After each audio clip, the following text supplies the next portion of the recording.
안녕하세요. 한국자산관리공사 온비드 전문가 칼럼니스트 이호근입니다. 이번 시간에는 농지연금 그리고 산지연금에 대해서 말씀드리겠습니다.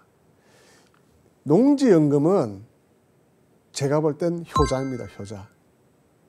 지난 시간에 말씀드렸던 주택연금보다 훨씬 낫습니다. 그래서 이번 시간에 농지연금 아주 사례별로 말씀을 드리겠습니다. 농지연금은 한국농어촌공사에서 주관하는 노후생활 안정자금입니다. 가입자가 사망하시면 배우자가 사망하실 때까지 지급을 합니다. 물론 승계형으로 가입을 했을 경우에요. 그리고 정부 재원이기 때문에 상당히 안정적이다. 매월 15일 날 지급된다. 이렇게 볼 수 있습니다.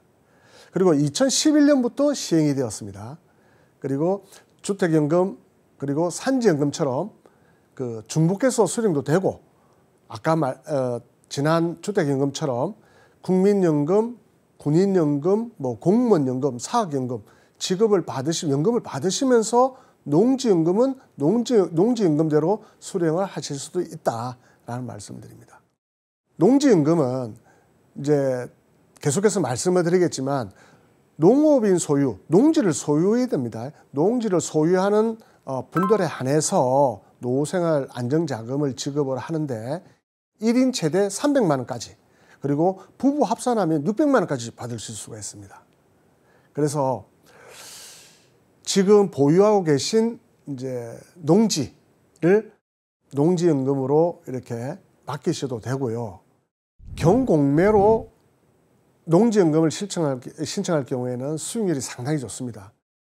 우리 시청자분들께서 경공매를 이렇게 하신다면 주로 아파트, 상가, 공장 이런 물건들을 주로 이렇게 검토하시지 않습니까? 그러나 농지는 사실은 거들떠도 안 봅니다. 그래서 농지 가격이 지금 엄청 떨어졌습니다. 그렇게 저평가되어 있는 농지를 경공매로 이렇게 취득하셔가지고 농지연금으로 이렇게 신청을 하신다면 수익률이 상당히 좋다. 이렇게 말씀을 드리는 겁니다. 가입 조건을 보겠습니다. 대상자, 연령은 주택연금 같은 경우는 55세였는데 농지연금은 60세입니다. 60세부터 농지연금을 신청할 수 있어요. 그리고 배우자는 55세. 배우자가 만약에 본인은 60인데 배우자가 50세다, 10살 차이가 난다. 그러면은 배우자 승계형으로는 가입이 안 되고 비승계형으로는 가입이 됩니다. 그래서 농지 소유하고 계신 분이 60세 이상이면 일단 가입 대상이 된다. 이렇게 말씀드리고요. 영농경력. 이 영농경력이 제일 중요합니다. 영농경력이 5년이 되어야 됩니다. 5년 이상. 그러니까 무슨 말이냐면 농사를 5년 이상 지으신 분이 농지연금 대상이 된다. 영농경력 5년은 예전에 농지원보라고 그러죠. 지금 이제 올해 바뀌었는데 농지대장을 5년 동안 보유하고 계시든지 아니면 농업경제 등록을 5년 동안 하고 계셨던 분 아니면 농업조합원 가입 증명서를 5년 동안 가지고 계신 분 등등 이렇게 5년 그러니까 1년, 3년 그러니까 따로따로 이렇게 나누어서 가지고 계셔도 되고 쭉 연속해서 5년을 가지고 계셔도 됩니다. 그래서 이게 제일 중요한 부분인데 영농경력 5년을 준비하셔야 수익률이 좋은 농지연금을 신청하실 수가 있다. 그래서 늦지 않았습니다. 지금부터 준비하면 됩니다. 예, 이 부분 말씀을 드립니다. 그리고 대상 농지, 이제 담보농지라고 그러는데요. 이 대상 농지는 뭐냐면은 이 농지가 전답 과수원만 농지로 보는 겁니다. 예를 들어서 임야에 나지막한 경사도가 나지막한 임야에 과수원을 하고 계신다. 감나무, 사과나무 등등 과수원을 하고 계신다. 이럴 때는 그 지목이 과수원이 아니거든요. 지목이 임야이기 때문에 농지연금 대상이 아니라는 말씀을 드립니다. 그리고 농지의 보유기간이 최소 2년 이상이 된다라는 말씀을 드립니다. 그리고 농지가 사업 대상자의 주민등록 대상 지역에 있든지 아니면 직선 거리로 30km 이내에 있는 그런 농지여야 된다. 농지연금으로 안 되는 제외 농지를 말씀드리겠습니다. 가압류, 그리고 뭐 가처분, 가등기, 그리고 소유권 이외의 권리 등이 이렇게 설정되어 있는 농지는 해당 농지 안 된다. 그렇게 말씀을 드리고요. 그리고 설정이, 담보 설정이 지금 15%, 100분의 15 미만만 가능한데 지금 조금 완화가 되어서 일단은 100분의 30, 30% 정도까지는 농지임금 대상으로 일단은 가입은 시켜드리고 있습니다. 그래서 작은 금액, 일정 금액의 설정은 가능하다 이렇게 말씀을 드리고요. 고압선이 지나가는 곳의 그런 농지도 농지임금 대상은 된다 이렇게 말씀드립니다. 그런데 이제 불법 건축물이 있는 농지, 예를 들어서 불법으로 무슨 가건물을 설치했다. 그리고 2인 이상 상속을 받았는데 형제 자매가 같이 가지고 있다. 그런 농지는 되지 않습니다. 그리고 부인과 같이, 부부가 같이 지분이 있는 농지는 상관이 없는데 본인 이외에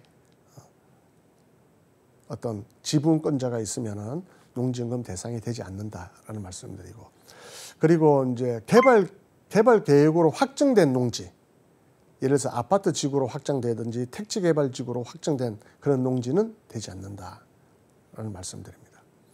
그리고 2018년 1월 1일부터 경공매로 취득한 농지는 직선거리로 그러니까 신청인이 가지고 계신 담보농지가 거주지의 30km, 직선거리로 30km 이내에 있는 농지, 그리고 연접해 있는 농지, 그런 농지는 가능하다 이렇게 볼 수가 있습니다.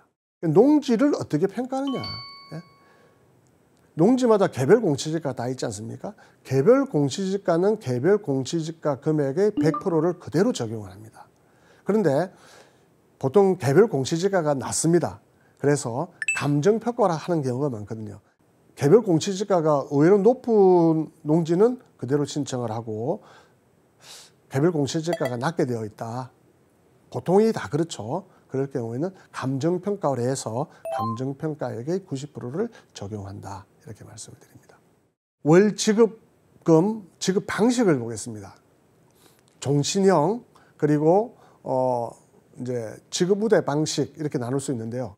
이 종신형은 매달 꾸준한 금액을 이제 지급하는 부분이고, 그리고 종신정액형, 그리고 전후후박형, 수시인출형 이렇게 나누는데요. 전후후박형은 뭐냐 하면은 10년간은 좀 많이 받고 11년제부터는 좀 적게 받는, 일반적으로 제일 많이 신청하는 부분이 이제 전후후박형 신청을 많이 합니다. 그리고 좀 건강하실 때 지급을 좀 많이 받고 연세가 드시면은 씀씀이가 좀 작아질 수 있으니까 좀 적게 받는다. 그렇죠.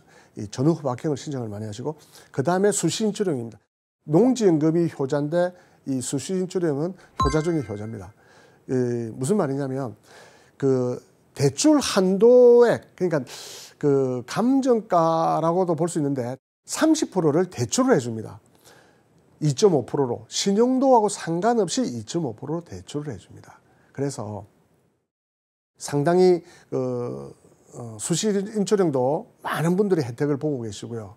그리고 이자는 2.5%인데 신용도하고 상관이 없고, 그리고 이 이자는 나중에 가입자가 사망하고 난 다음에 정산을 하기 때문에 그렇게 신경을 쓰실 필요도 없습니다. 사후정산입니다.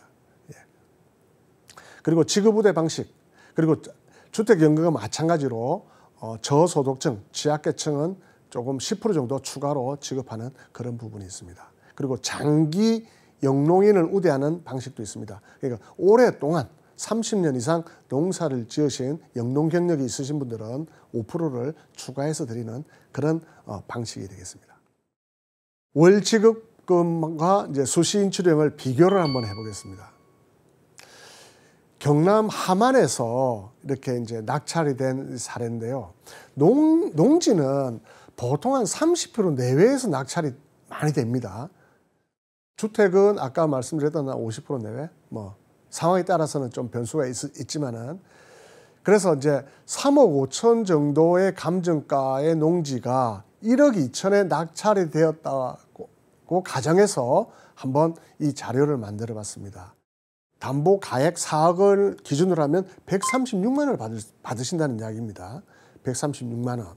그런데 수신주령을 이제 이용을 하면 9,600만 원을 대출을 해줍니다.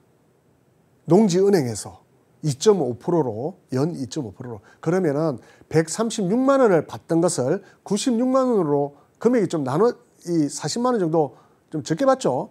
그런데 문제는 본인이 들어갔던 1억 2,100만 원에서 9,600만 원을 빼면 2,500만 원, 2,500만 원이 이제 순수하게 들어갔고 추가로 들어간 이제 농지 취득세, 농지 취득세는 3.4%입니다. 이제 아파트 같은 경우는 이제 국민주택구역은 1.1%지만 농지는 3.4%. 그리고 이제 뭐 등기하고 기타 비용 한 100여만 원 잡아가지고 이렇게 보면 한 3천여만 원 투자를 해서 농사를 지으시면서 월 96만 원을 평생 받으시는 겁니다. 평생. 그리고 부부 성계형으로 갔을 경우에는 배우자가 또 96만 원을 평생 받으실 수 있는 겁니다. 이게 그 수시인출형의 아주 큰 장점입니다. 농지연금은 농업인한테 상당한 큰 혜택을 드리는 연금이다. 그렇게 말씀드릴 수 있습니다. 내가 받을 수 있는 농지연금은 얼마인가? 얼마쯤 될까? 이런 가정치를 한번 확인해 볼 수 있는 그런 프로그램이 그 농지연금 홈페이지에 있습니다. 농지연금 우리 이제 검색창에다가 농지연금, 농지은행 이렇게 치면 거기에서 이제 가입자의 생년월일 넣고 배우자의 생년월일 그리고 기입을 하고 승계 조건 그리고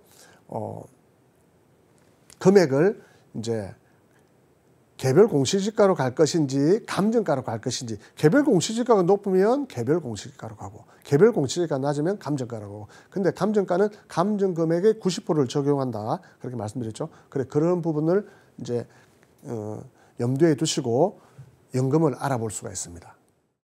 농지연금의 장점에 대해서 간략하게 말씀드리겠습니다. 말씀드렸다시피 부부 종신 지급이다. 사망하실 때까지 지급하는 부분이다. 그리고 농사를 지으시면서 임대도 줄 수도 있고 농지에 몸이 불편하시면 농지를 임대 주실 수도 있고 그리고 만약에 작물을 갖다가 이렇게 파셨을 때 거기서 나오는 수입도 얻으실 수가 있다. 그리고 고소득 작물을 키워서 수입도 얻으실 수 있다. 이렇게 볼 수가 있고요. 그리고 농지은행에서 지급을 하기 때문에 그 안정성이 있다.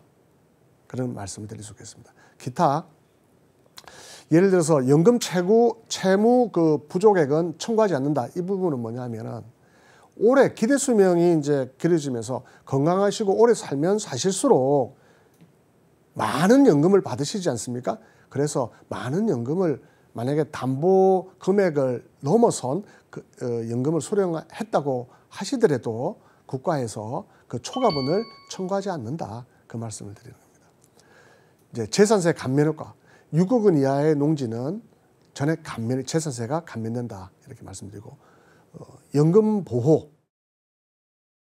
주택연금 마찬가지로 농지연금 지킴이 통장이 있어가지고 개인 사정으로 재산이 압류될 경우에도 185만 원까지는 보호를 받으실 수 있다. 이렇게 말씀드립니다. 농지연금 관련해서 서식이 있는데요. 그 서식 몇 가지를 말씀을 드리겠습니다. 일단 우리가 간단하게 농취증이라고 그러는데 농지취득 자격증명서가 있습니다. 이 농지취득 자격증명서는 뭐냐면 농지를 취득하기 위한 자격을 가지고 있다라는 것을 증명하는 양식입니다.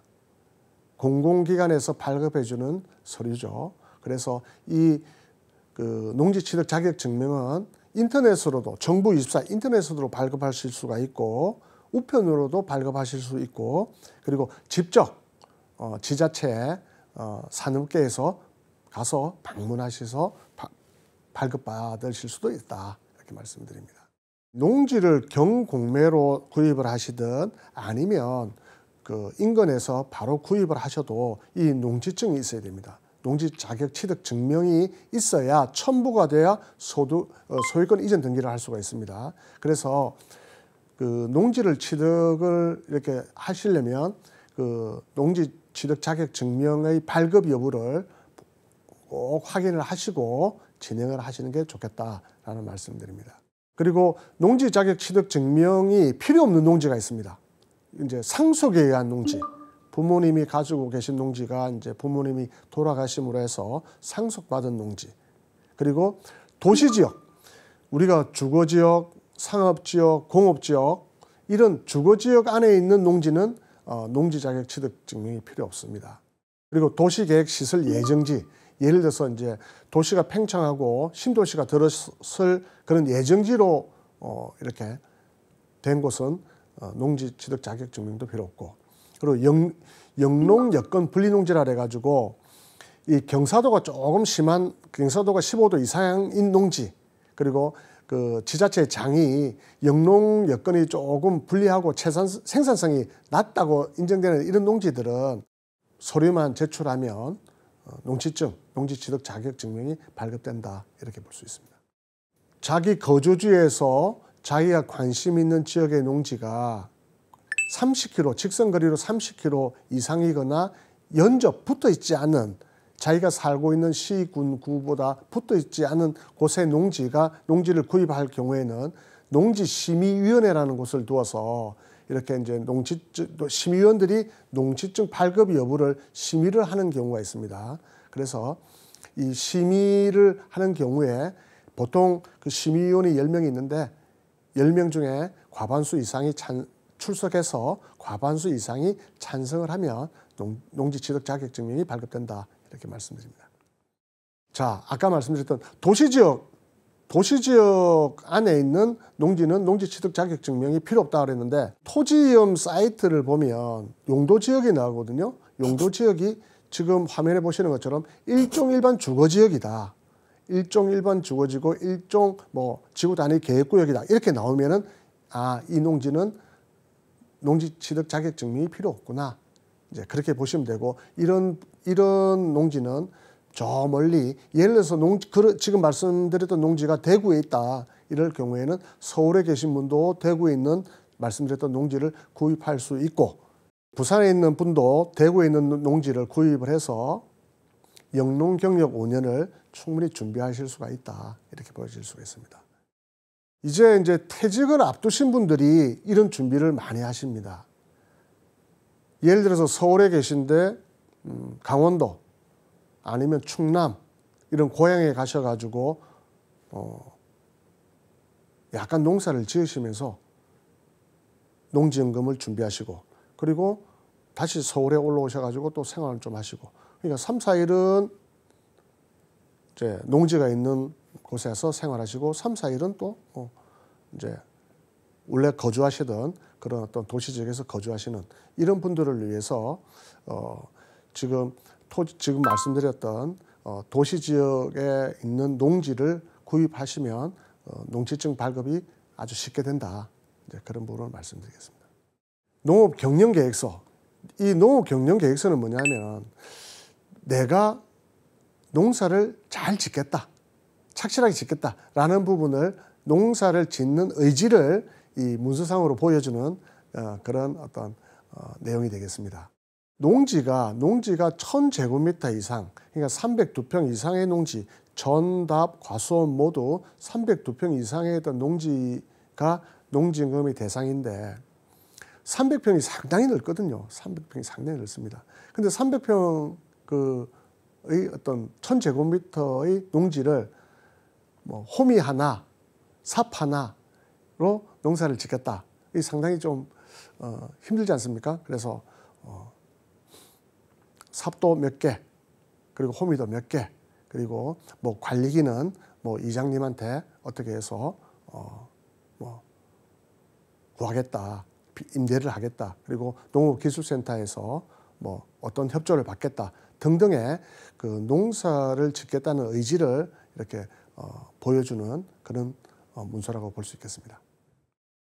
농지대장, 이 농지대장 말씀드렸던 대로 농지대장을 5년 정도 가지고 있어야 영농경력 5년이 이제 채워진다고 그랬지 않습니까? 이 농지대장 같은 경우는 이제 농지 소재지에 주민센터에서 아니면은 거기 읍면사무소에서 발급을 해줍니다. 그래서 예전에는 농지원보라고 그랬는데 지금 명칭이 농지대장으로 바뀌었다. 예, 그렇게 말씀드립니다. 농업경영체 등록신청서.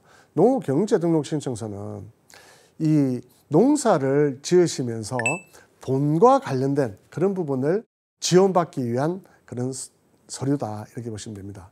무슨 보조금, 뭐 직불금, 그리고 비료를 살 때 받는 지원금, 뭐 쌀 소득 보존금 등등 정부의 어떤 지원금을 받는 그런 받을 수 있는 그런 어떤 서류이고 그런 어떤 양식이다. 예, 그렇게. 그리고 직장인들이 퇴직을 하면은 이제 그 직장 의료보험에서 지역 의료보험으로 바뀌는데요. 거기에서 건강보험료가 크게 이제 좀 많이 부과되죠. 이런 부분에서 농업경영체 등록을 하게 되면 정부에서 50% 내외로 이렇게 그 감면을 해줍니다. 농업경영체 등록을 하고 8년 이상 또 자경을 이제 직접 경작을 했을 경우는 양도소득세 감면도 있고요. 그리고 국민연금도 마찬가지로 보험료의 50% 정도를 지원을 해주기 때문에 농업경영체 등록은 필수 사항은 아니지만 농업경영체 등록을 하시면 상당한 혜택이 있다 이렇게 볼 수 있습니다. 농지연금 준비를 하는 체크리스트가 있습니다. 체크리스트. 이 체크리스트를 이제 제가 만들어 봤는데요. 아까 말씀드렸던 영농경력 5년이 이제 준비가 되었는지, 그리고 내 나이가 60살이 되었는지, 배우자 나이는 몇 살인지, 그리고 농지는 5년 아니 2년 이상 보유했는지, 그리고 농지 소재지가 시, 군구 내가 살고 있는 곳하고 연접을 했는지 아니면 직선 거리로 30km 이내인지, 그리고 공부상 지목은 28개가 있는데 지목이 공부상 지목이 전답 과수원인지 그것도 확인해야 되고요. 그리고 최소 2년을 보유해야 되기 때문에 이 땅 모양이 좋으면 좋을수록 좋습니다. 땅 모양이 좋은지, 그리고 향은 남향인지, 경사도는 있는지 없는지, 그리고 주변에 기피시설, 축사가 있는지 소각장이 있는지 등등을 한번 확인해 볼 필요가 있고요. 용도지역 중요하죠. 용도지역이 뭘로 되어 있는지, 그리고 도로하고는 붙어 있는지, 물은 잘 끌어올 수 있는지.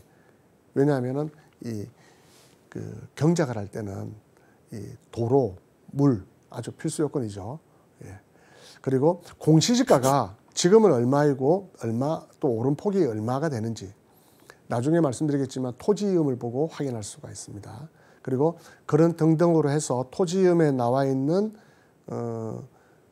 개별 공시지가로 해가지고 내가 받을 수 있는 농지임금은 대략 얼마 정도인지 등등을 한번 체크볼 필요가 있다라는 말씀입니다. 만약에 농지가 없으시다면 경공매로 준비하시면 상당히 수익률이 좋다. 왜냐하면 물건이 많고 경공매에서 농지는 크게 이렇게 관심 대상이 아니기 때문에 그렇습니다.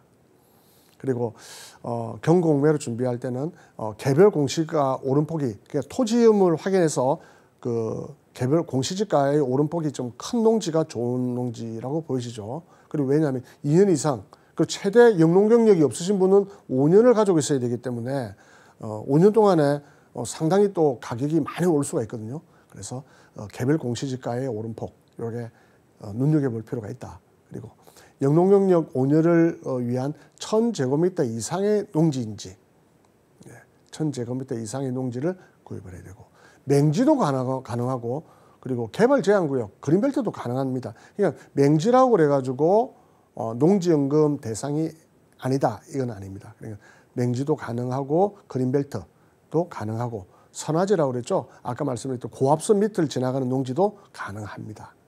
그러나 이제 용도지역이 제일 중요합니다. 용도지역. 이 용도지역은 부동산의 얼굴입니다.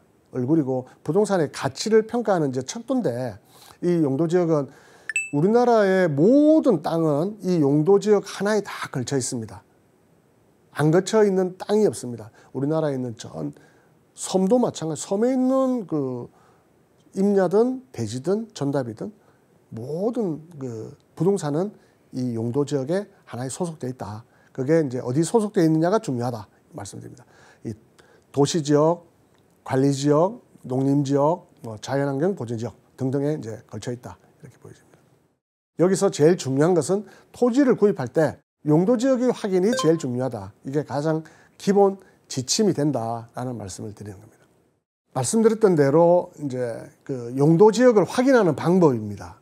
이 토지음 이제 검색창에 토지음을 치면 이런 사이트가 나오는데요. 거기에다가 해당 주소를 기입을 합니다. 해당 주소를 기입을 하고 이제 확인을 엔터를 치면 지목이 나오고 면적이 나오고 그리고 개별 공시지가가 나오는데요. 뭐 도시지역, 뭐 도시지역 안에 자연녹지지역이다. 도시지역 안에 뭐 일종 일반 뭐 주거지역이다 등등의 용도지역이 나옵니다. 지금 이제 보여드리는 게 이제 그 해당 연도의 개별 공시지가를 확인하는 부분입니다. 이 해당 공시지가는 약 한 30년 정도 이렇게 한 30년 전까지도 확인할 수가 있습니다. 그래서 쭉 내려보면 올해의 개별 공시지가, 작년, 재작년, 10년 전 관심 있는 농지의 개별 공시지가를 이제 확인할 수가 있는 겁니다. 창원에 있는 하나의 농지인데 10년에 2배 올랐습니다. 10년에 2배. 10년에 2배 올랐는지 안 올랐는지를 이제 개별 공시지, 이 토지음의 개별 공시지가를 보고 확인하는 겁니다. 이 지금 정확하게 10년에 2배 올랐거든요. 그러나 여기 있는 이제 아까 말씀드렸던 대로 용도 지역이 그 부동산의 가치를 평가하고 여러 가지 향후 그 오름폭을 나타내는 척도다 그렇게 말씀을 드렸는데 지금 이 부동산 같은 경우는 이제 농지인데요. 농지 답입니다. 답. 이제 논이라는 뜻인데 농림지역. 그러니까 농림지역은 이제 그 예전에 절대농지, 상대농지 이런 이제 농업진흥구역, 농업보호구역 뭐 이렇게 나누는 지역에 속한 이제 논이다. 그래서 가격이 안 오른다 이렇게 보는 겁니다. 그래서 10년에 2배 오른 겁니다. 10년에 2배. 그런데 거제도에 있는 이제 이 농지 같은 경우는요. 지금 보시면 10년에 8배, 한 8배 올랐습니다. 8배. 1년에 한 배씩 이렇게 오릅니다. 여기는 아까 말씀드렸던 용도지역이 계획관리지역입니다. 이 관리지역은 계획관리지역, 생산관리지역, 이제 보전관리지역 이렇게 세 분류로 나누는데 계획관리지역이 제일 좋은 이제 지역입니다. 앞으로 도시화가 될 예정이다. 이제 그렇게 볼 수 있습니다. 그래서 10년에 7배, 8배 올랐습니다. 부동산의 가격이 오르는 땅은 토지음 계획 확인을 보면 되겠구나. 확인하면 되겠구나. 이렇게 말씀하시면 됩니다. 아까 말씀드린 도시지역 안에는 이제 주거지역, 상업지역, 공업지역 그리고 녹지지역이 있는데 지난번에 말씀하셨던 대로 도시지역 안에 주거, 상업, 공업지역에 있는 전답, 과수원은 농지증이 필요 없다. 서류만 제출하면 바로 그 이제 농지증 발급이 된다. 이렇게 보여집니다. 그리고 나머지 지역은 이제 농지증이 필요하다. 이제 그렇게 말씀드리는 겁니다. 농지임금 이제 사례를 한번 보겠습니다. 사례. 경남 창원에서 이제 9억 원짜리 감정가 9억 원이 이제 1억 8천 정도 한 20% 내외에 이제 낙찰이 되는 사례입니다. 그러니까 20%라고 그러면 조금 뭐 싸게 낙찰이 되었다 이렇게 볼 수가 있는데요. 그러나 그 농지임금의 기준 금액은 9억 원 내외로 이렇게 책정이 됩니다. 그리고 2년을 보유를 했다 하더라도 그래도 9억 원이니까 9억 원 그대로는 유지가 되지 않겠습니까? 물론 떨어지는 경우도 있습니다. 농지 가격이 부동산 가격이 떨어지는 경우도 있긴 있으니까요. 그래서 이제 9억 원이라고 했을 경우에 제가 그 연금 지급액을 한번 살펴보겠습니다. 9억짜리를 1억 8천에 낙찰을 받았다. 물론 재세금, 취득세는 3.3% 이렇게 내지만 그런데 1억 8천의 농지를 사가지고 월 300만 원을 돌아가실 때까지, 그리고 배우자가 또 사망할 때까지, 돌아가실 때까지 이렇게 지급받는다는 건 좀 드뭅니다. 그리고 여기는 또 대출을 또 해줘요. 대출을. 예? 대출을 1억 9,800도 대출을 해줍니다. 아까 말했던 수신출형 대출을 해주기 때문에 크게 돈 안 들이고도 이 연금을 받을 수 있는 그런 부분이 될 수가 있다. 농지연금 제도와 수신출형 제도를 잘 활용하면 큰 돈 들이지 않고 농지연금을 수령할 수 있다. 이렇게 말씀드릴 수 있습니다. 자, 사례를 또 보겠습니다. 가평, 경기도 가평. 우리 이 서울분들이 좋아하시는 곳이죠. 가평의 농지 3억 9천, 약 4억 원짜리 농지가 1억 2,500에 이제 낙찰이 됩니다. 32% 정도. 농지 가격이 보통 30% 내외에 낙찰이 됩니다. 이제 이럴 경우에 4억에 해당되는 이제 농지연금이 이제 매달 60살 되면은 119만 원이 들어옵니다. 119만 원. 그러니까 1억 2,500을 투자하고 1년에 월 119만 원을 받는다. 그리고 배우자 사망시까지 상당히 메리트가 있지 않습니까? 그런데 대출을 1억 받으면은 취득세 3.4% 내고 약 3천만 원 정도만 투자를 해서 3천만 원 정도만 투자를 하면은 월 수신출형 제하고 월 84만 원. 그러니까 3천만 원을 투자해서 월 84만 원을 받는다. 이 실제 사례입니다. 이런 그 수익률이 나오는 연금이 어디 있습니까?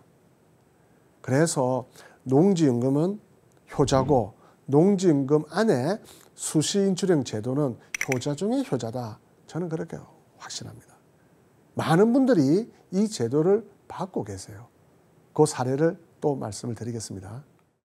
농지연금을 잘 모르시는 분이 농지연금 학습을 후에 이분이 이제 임야에 과수원을 하고 계셨어요. 그래서 지목이 임야니까 농지연금이 해당이 되지 않습니다. 그래서 임야를 과수원으로 지목 변경을 합니다. 변경을 하시고 감정을 했더니 감정가가 6억 7천만 원이 나왔어요. 그래서 6억 7천만 원에 90% 해가지고 농지연금을 받으시는 금액이 매월 전후후박형 10년은 많이 받고 11년째부터는 적게 받는 전후후박형으로 10년간은 월 284만 원, 284만 천 원, 284만 원을 10년간 받으시는 거예요. 그리고 11년째부터는 198만 8천 원, 한 200만 원 정도. 농지연금도 마찬가지고 주택연금도 마찬가지고 계약을 하실 때 해당 금액이 딱 정해집니다. 해당 금액이 예를 들어서 지금 설명드린 66세부터 10년간 월 284만 원을 받으시는 그런 부분이 농어촌 공사 농지연금 담당 부서하고 계약을 맺는 겁니다. 계약서에 그게 금액이 명시가 됩니다. 그래서 이 부동산 연금이 중요하다. 아까 말씀드렸던 이제 선화지, 이거는 이제 철탑 밑에 있는 농지입니다. 철탑 밑에 있는 농지도 가능하다. 예, 그런 말씀드립니다. 감정가가 이것도 8,800, 9천만 원 정도인데 30% 내외에 이제 구입이 가능하다. 이런 말씀드립니다. 농지를 꼭 사야 되느냐? 그렇지 않습니다. 농지를 5년 동안 빌려서 어차피 영농경력 5년은 필요하니까 영농경력 5년을 어떻게 준비하느냐. 농지를 사서 준비할 수도 있고 농지를 빌려서 임대로 준비할 수도 있습니다. 그래서 영농경력 5년은 그 온비드, 공매에 있는 온비드에서 농지를 빌려서 그 영농경력 5년을 준비하는 그런 화면을 보여드립니다. 온비드 검색창에 가서 처분 방식을 임대의 점을 찍고요. 그 다음에 용도지역은 뭐냐? 토지다. 토지의 전답 과수원이다. 그렇게 점을 찍으시고, 그래서 면적은 그러면 아까 말씀드렸던 1000제곱미터 이상, 그리고 보통 1000제곱미터 이상 한 3000제곱미터 이하 이래가지고 검색을 하면 그 물건이 나옵니다. 그 물건을 가지고 이제 영농경력 5년을 하면 되는데, 이 영농 빌리는 거기 때문에 돈이 그렇게 비싸지 않습니다. 지금 이 사례처럼 강원도 영월군에 1년에 64만 원. 네. 그리고 경기도 동두천에 1년에 뭐 73만 원 정도. 이천에 57만 원 정도. 이렇게 1년에 빌려주는 농지가 지금 11월 6일부터 8일까지 이렇게 검색이 되었습니다. 그리고 농지은행에서도 농지를 또 빌려줍니다. 그래서 농지은행에 이렇게 그 검색창에 농지은행 치셔가지고 농지 매입, 임차 신청 이렇게 하면 이렇게 1년에 빌려주는 가격들 이렇게 뜹니다. 그 자주 이제 하는 질문을 이렇게 보면 여기서 특이한 것을 제가 한번 말씀드리겠습니다. 특이한 부분은 뭐냐면 100세가 넘게 살아도 월 지급금이 지급되냐? 지급됩니다. 100세를 초과해서 사셔도 오랫동안 사셔도 월 지급금이 아까 말씀드렸던 계약한 금액이 지급된다. 그리고 그 계약한 금액은 배우자까지 승계역으로 갔을 경우에 배우자까지 지급해 드린다. 이렇게 말씀드릴 수 있습니다. 그리고 농지 가격이 올라가면 농지연금이 증액이 되나요? 그렇지는 않습니다. 그 최초에 이제 농지연금을 드릴 때는 가격을 정할 때는 농지 가격 상승률 2.85%가 적용이 되었기 때문에 농지 가격이 많이 올라도 농지연금은 따로 올라가지는 않습니다. 네. 예, 산지연금에 대해서 말씀을 드리겠습니다. 산지연금은 산림청에서 주관하는 노후생활 안정자금입니다. 산주가 소유하고 있는 산지를 산림청에 매도하는 겁니다. 매도하는 건데 그 매매대금의 40%를 첫 달에 지급을 하고 나머지 60%를 10년간 분할 지급한다고 해서 산지연금형 사유리 매수제도라고 이제 산림청에서 이제 정했고요. 줄여서 산지연금 이렇게 말씀드립니다. 여기서 포인트는 뭐냐면 매입 금액으로 하지 않고 감정가를 기준으로 해서 산지연금을 책정한다라는 부분을 말씀드리고요. 그래서 경공매로 만약에 그 임야를 취득을 하게 되면 수익률은 상당하다 이렇게 말씀드리겠습니다. 이 부분도 마찬가지로 주택연금, 농지연금과 무관하고 그리고 지금 받고 계시는 공적자금, 국민연금, 공무원연금, 군인연금 등등과도 무관하다. 중복소령이 된다. 이렇게 말씀드립니다. 산지연금 지급 조건을 보겠습니다. 산지연금은 산지를 국가에 이제 산림청에 매도를 하고 10년간 나누어서 연금을 받는 걸 말을 하고요. 그리고 나이하고 상관없습니다. 그리고 주택연금은 55세, 농지연금은 60세, 산지연금은 나이가 상관없습니다. 20세, 30세, 40세 나이하고 상관없고 지역도 상관없습니다. 그래서 전국 어디 나이도 상관없고 금액도 상관없습니다. 그래서 앞으로도 산지연금에 대한 그 부분은 계속적으로 예산이 늘어날 것으로 보여지고 그 산주들의 많은 관심을 지금 갖게끔 하는 산림청의 좋은 제도다 이렇게 말씀드릴 수 있습니다. 올해 기준에 2023년도 기준에 그 예산이 548억 정도가 책정이 되었거든요. 그래서 내년도에는 산지연금 예산이 조금 더 증액됐다고 그러는데 이 산지연금 이제 탄소 배출 관련해서 국가에서도 산을 관리하고 탄소 거래세라든지 탄소 배출 관련해서 그런 산림에 대한 그 보호 강화를 이제 하는 추세에 있다 이렇게 말씀드릴 수 있겠습니다. 이상에서 이제 말씀드렸다시피 주택연금 그리고 농지연금, 산지연금은 우리가 이제 100세 시대라든지 그리고 건강하게 노후를 보낼 수 있는 국가기관에서 지급하는 연금으로 판단이 됩니다. 그래서 지금 받고 계시는 국민연금 그리고 뭐 공적연금 그 부분은 그 부분대로 받으시고 그리고 이 부동산 연금 중에 한두 가지를 더 이렇게 승계하시면 경제적인 부담에서는 훨씬 자유롭지 않을까 그런 생각이 됩니다. 그래서 시청자 여러분의 어떤 편안한 그리고 건강한 그리고 경제적인 여유가 있는 그런 어떤 연금 그런 혜택을 위해서 앞으로도 주택연금, 농지연금, 상지연금에 대한 좋은 강의를 계속해 드리겠습니다. 시청해 주셔서 감사합니다.